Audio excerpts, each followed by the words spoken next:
After independence, life doesn't get better. It gets louder.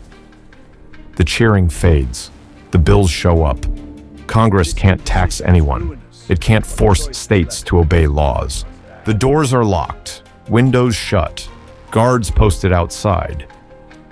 Inside a hot room in Philadelphia, men are shouting, sweating, and threatening to quit. The year is 1787, and the United States is already coming apart. Money's worthless. States are ignoring each other. Courts aren't trusted. Farmers are picking up weapons because nobody in power is listening. Think about that for a second. This country is barely 4 years old, and it's already wobbling like it might fall over. What happens in this room won't just decide a law. It'll decide whether America survives at all, or becomes just another failed experiment people barely remember. And here's the wild part. The document they're about to write isn't born from optimism. It's born from fear. Fear of collapse, fear of chaos, fear of the people themselves. So, how did something built on fear end up holding a nation together? After independence, life doesn't get better. It gets louder. The cheering fades. The bills show up. Congress can't tax anyone. It can't force states to obey laws. It can't even pay the soldiers who fought the war. For the average person, that failure lands hard. Debt stacks up fast. Farms get seized. Courts side with creditors. And state governments start acting like rival gangs instead of partners. Money printed in one state is useless in another. Trade slows. Trust disappears. Then it boils over. In Massachusetts, farmers shut down courts because they're tired of losing everything. This isn't about rebellion for glory. It's about survival. And when leaders see armed citizens blocking judges, something clicks. The threat isn't a foreign army anymore. It's internal collapse. Men who once feared kings now fear crowds. If people can shut down courts today, what stops them from tearing down the whole system tomorrow? So, the question changes, fast. Not, how do we stay free? But, how do we stop this from tearing itself apart? And that fear points them toward power they once swore to avoid. The meeting in Philadelphia is supposed to be a repair job. Tighten a few bolts, patch a few cracks. That idea dies almost immediately. Once the delegates start talking, it becomes clear the old system isn't just broken, it's useless. The Articles of Confederation can't be saved.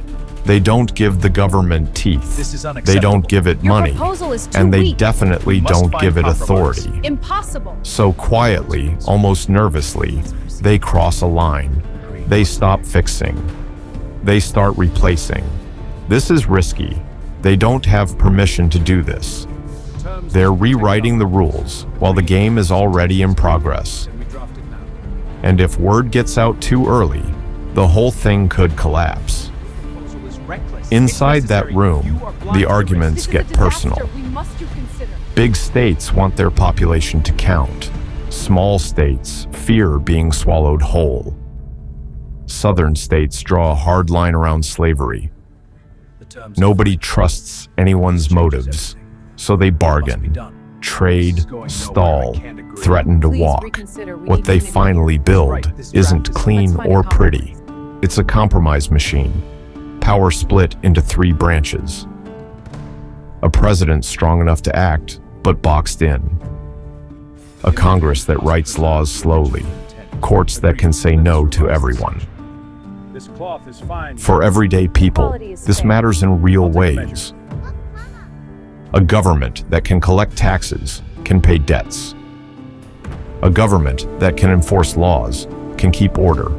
A government that can act, can survive. But behind all of it is a shared fear. Once power exists, can it ever really be controlled? Here's the part that still makes people uncomfortable. The Constitution doesn't start with rights. It starts with structure. No guarantees of speech, no promise of worship, no protection for the press. And slavery stays untouched, stitched into the system through silence and compromise.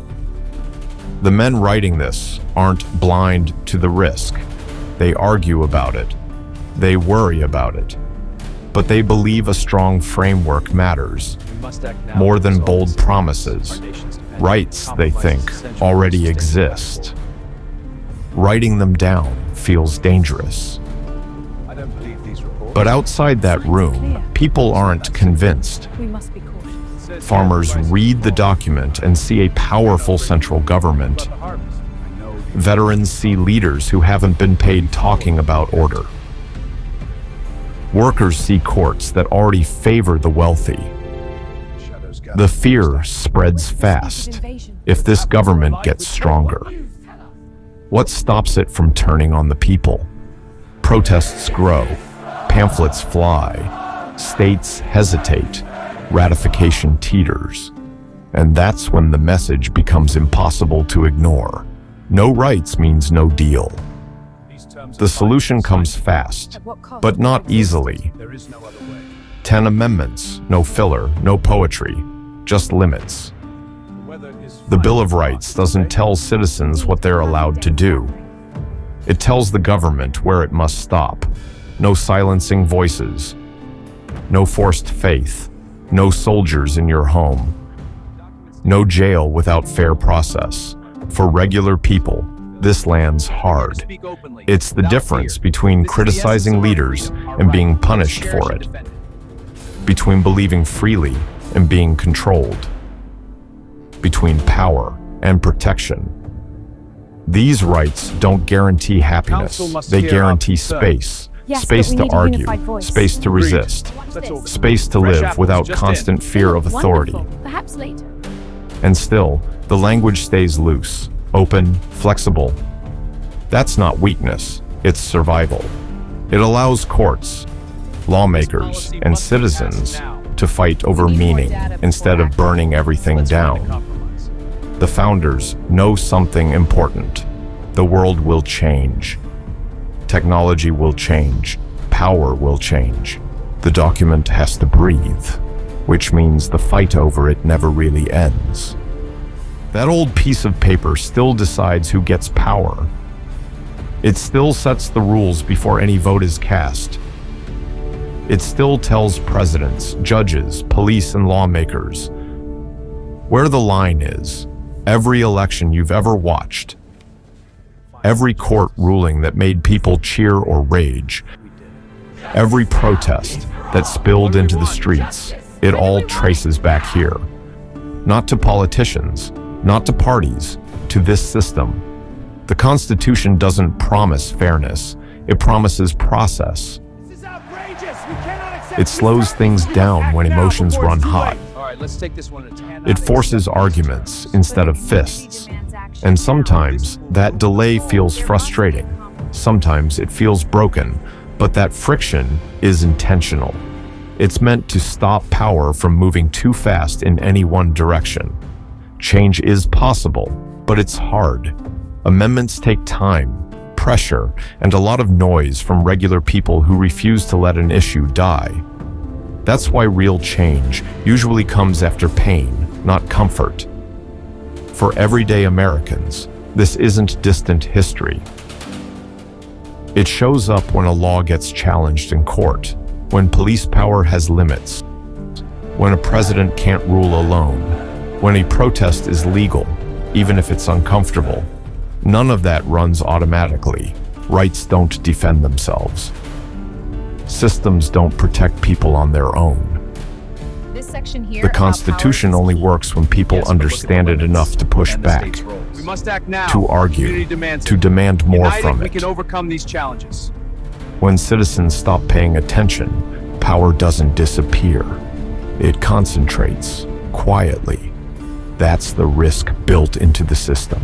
Because in the end, the Constitution isn't a shield, it's a responsibility. And the real question isn't whether this document will survive. It's whether the people living under it will remember why it exists at all. If this made you see the Constitution a little differently, hit subscribe. We're breaking down the stories that still shape your life, one episode at a time.